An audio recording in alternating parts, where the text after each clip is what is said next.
Hello everyone and welcome back to my channel. We're going to talk about It's a Wonderful Life, released in 1946, produced by Liberty Films and directed by Frank Capra. Yes, it's wonderful news, for when all these wonderful people get into the swim, it's a wonderful life. For never before has any film contained such a full measure of the joy of living, the drama of living, and above all, the glorious romance that makes this such a wonderful life.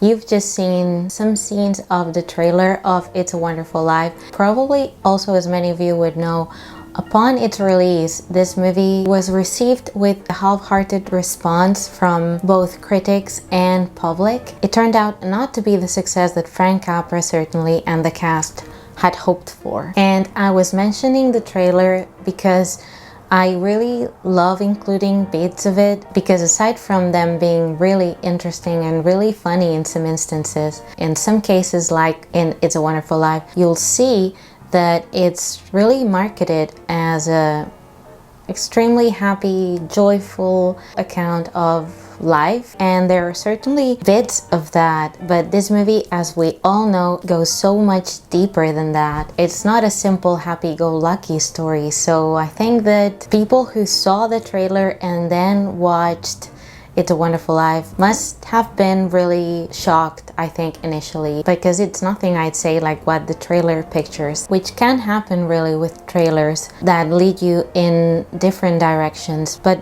specifically for It's a Wonderful Life, again, I think that one of the factors, aside from it being released right after World War II and audiences having changed, I think a factor for the movie not working as they would have hoped was definitely, I'd say, the way it was marketed and promoted. The movie, as also many of you would know, was the first one for Jim Stewart after the conflict, and also for Frank Capra was the first commercial feature that he would direct also after World War II. Capra had been working for the Office of War Information during World War II, providing information about the conflict for audiences. He was acclaimed for a series called Why We Fight. So It's a Wonderful Life was his first, again, commercial film that he did after the conflict. His last movie had been Arsenic and Old Lace, a movie that he had to complete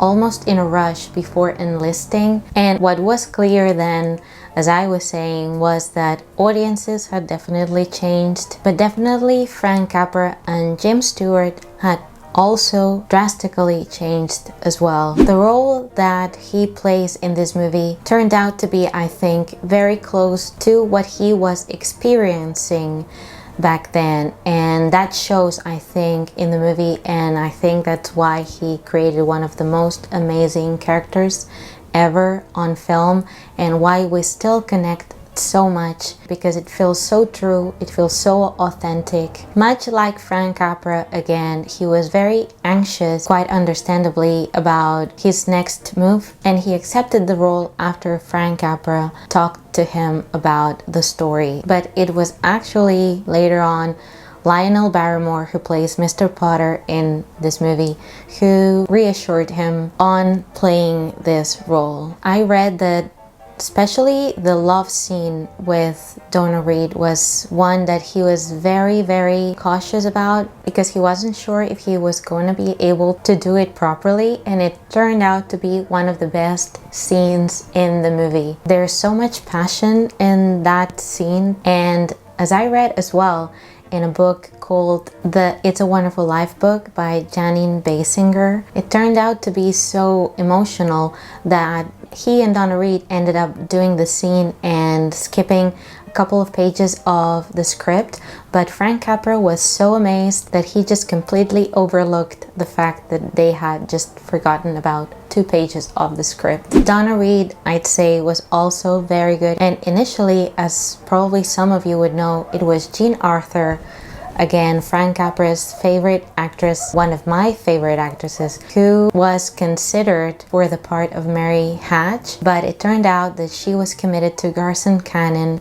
for the play, the Broadway play, then Born Yesterday, which ended up being the great breakthrough of Judy Holliday's career. But at that time, Jean Arthur was committed to that, so she had to refuse. I read also that other actresses were considered, like Ginger Rogers or Olivia de Havilland, but they ended up casting Donna Reed, which I think for this movie was a terrific choice. If you also have a chance to take a look at the book that I was just mentioning, which is available through archive.org, you'll see the notes on the casting process and all the actors considered for all the parts. The other role that's really important, I'd say, in this movie, aside from Lionel Barrymore's Mr. Potter, is the one played by Henry Travers, the amazing Clarence of It's a Wonderful Life. And he was an actor that you can see in so many movies, and he's always a welcomed presence. In this case, he was also considered initially for the part of Mr. Gower and also George Bailey's father, but quite rightfully he was cast as Clarence, and he gave one of his most iconic performances, I'd say, and he created this forever, this image of a second-class, naive angel who wants to have his wings. There were again many options for all the characters. George Bailey's mother, who ended up being played by Beulah Bundy, who was the almost official James Stewart mother in film. We had Thomas Mitchell as Uncle Billy, H.B. Warner as Mr. Gower, Sheldon Leonard, Todd Carnes as Harry Bailey, Gloria Graham again as Violet. So It's a Wonderful Life is also a testament of those magnificent supporting actors and actresses that appeared in so many fantastic movies, and you see so many of them in this one. I always think that if they had also cast Barry Fitzgerald, Donald Meek, Walter Brennan, Una O'Connor, Mary Nash, and more that I cannot remember at this point, it would have been probably the all-time all-star supporting cast movie, if you know what I mean. Oh, and I mustn't forget, also very important supporting performer in It's a Wonderful Life, which is none other than Jimmy the Raven, a raven that you can see in many scenes in It's a Wonderful Life. One that it's used almost in the way that Charles Dickens or Edgar Allan Poe used in some of their stories. He's almost a messenger for the not so auspicious news in this case. He was a trained animal that worked several times in movies directed by Frank Capra. In fact, the first one in which it appears, it's You Can't Take It With You. And he was also in films like The Wizard of Oz and The Son of Dracula. So he was also quite an epic performer. So definitely keep an eye on Jimmy the Raven the next time that you watch It's a Wonderful Life. Also, as I was saying, this is a movie that turned out to be very personal for Frank Capra, also because it was produced by his short-lived company called Liberty Films, a company that he co-founded with producer Samuel Briskin, and that was later joined by George Stevens and William Wyler. Sadly, though, again, It's a Wonderful Life was not a commercial success, and the only movies that Liberty Films ever produced were It's a Wonderful Life and State of the Union, both of them directed by Frank Capra. The movie was released by RKO, a studio that had initially bought the rights of Philip Van Doren Stern's The Greatest Gift, on which the screenplay for It's a Wonderful Life is based. The process of creating the script for It's a Wonderful Life was an arduous one. Many great writers were involved in it. Initially, Dalton Trumbull or Clifford Odets wrote versions of the script I read, but Frank Capra ended up hiring the husband and wife writing team formed by Francis Goodrich and Albert Hackett, a team that I deeply admired because they participated also in writing the scripts for movies that I adore, such as Seven Brides for Seven Brothers or The Thin Man. They also wrote the original play based on the diary of Anne Frank. But again, the experience of writing the screenplay for It's a Wonderful Life was quite intense. He also did hire screenwriter Joe Swerling, and Frank Capra also contributed to writing the screenplay for It's a Wonderful Life. So again, many people were ultimately involved in the script, but I'd say it paid off because it's one of the best. When we talk about It's a Wonderful Life, we certainly have to mention Bedford Falls, another one I'd say very important character of the story. Most of the sets for Bedford Falls were built at the RKO Ranch in Encino, California. It was quite a magnificent set designed by Emil Curie, who would later work for Walt Disney. In the book It's a Wonderful Life, the 50th anniversary scrapbook, written by Jimmy Hawkins, who played Tommy, one of the sons of George and Mary Bailey in this movie. He said that they even brought cats, dogs, pigeons, and other animals ahead of the shooting of this movie so that they would feel at home and everything would look and feel more authentic.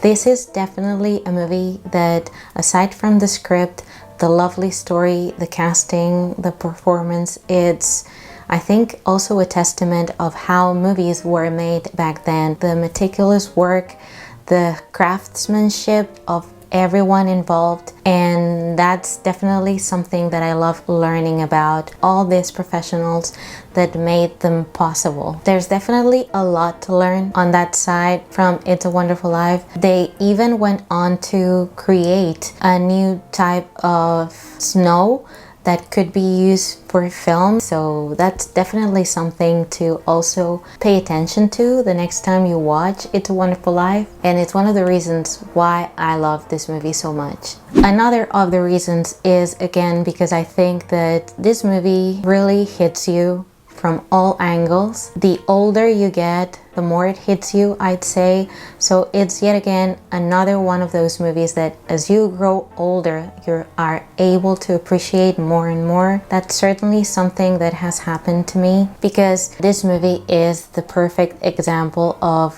what human experience is in all its dimensions. And for me, because again, as I grow older, I think that the town Bedford Falls and George Bailey are one and the same. I think that this movie ultimately is about accepting oneself, the value of oneself, and is especially powerful message during the holidays, I'd say. Because if you think about it, George Bailey seems to be constrained by an almost invisible, insurmountable wall, making him fail at every attempt to abandon Bedford Falls. They are again inextricably linked. Only when he realizes that he's made a huge impact on everyone's lives by staying there, by being himself, that his fate in terms of his home and his family has been a great one, is when I think George Bailey finds peace and finds true happiness and is truly content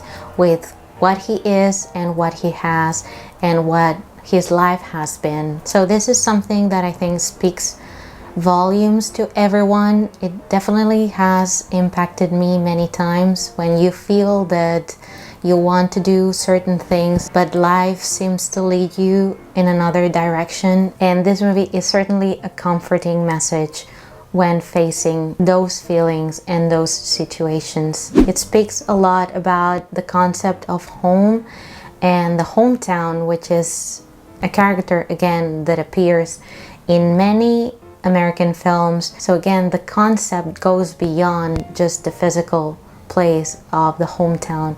It speaks about yourself, and that is again certainly a much broader concept that we could be discussing here for ages because it's been again featured in so many American movies. But again, It's a Wonderful Life, it's, I'd say, a paradigmatic case in which a really good point is made when discussing that. It also shows us how home can be, in some instances, paradise, but also a prison, much like our minds. And it's something that also, in a way, has been depicted in movies like The Wizard of Oz, or in later years in a saga like Back to the Future. So again, a concept that has been explored many times, that could be a whole topic of videos really. That again, in It's a Wonderful Life, it's one of the cases, it's one of the movies that it is better told. Aside from the whole thing of showing George Bailey how his life would have been without him in it, I'd say the way the hometown is depicted, the way it is treated, it's one of the best in movie history. And I don't know about you, but if I had to pick one moment from It's a Wonderful Life, aside from the ending, I would definitely pick the moment in which George Bailey tells Mary that he'll lasso the moon and pull it down for her. It is one of my favorite sequences from the movie.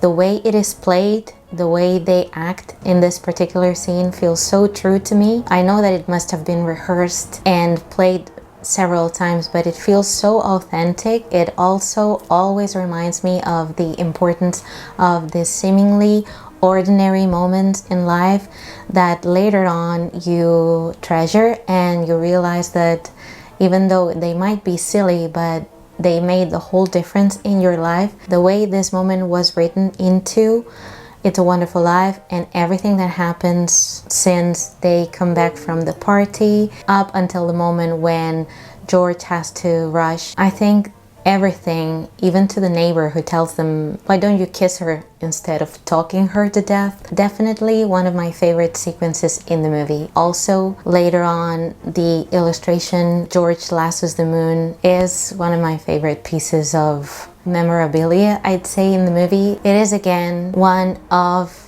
my favorite moments from the movie, and I would definitely love to know what's yours. Alright, so that's all I have for you for today's video. We could be hours here talking about It's a Wonderful Life and so many of its details, but for now we'll leave it here. And as I was saying in the beginning, I wanted to dedicate this video to all of you and to take this opportunity to thank you once again and to wish you all Merry Christmas and Happy Holidays. Feel free, as I was saying, to leave a comment down below with your favorite moments, with anything you would love to say about It's a Wonderful Life. I know that it's a movie that many of us love and many of us feel so connected with. So again, this felt like a fitting film to dedicate to you all. So once again, take care, stay safe. Thank you so much for watching. Thank you so much for sharing the love for classic movies, and see you all soon for another video.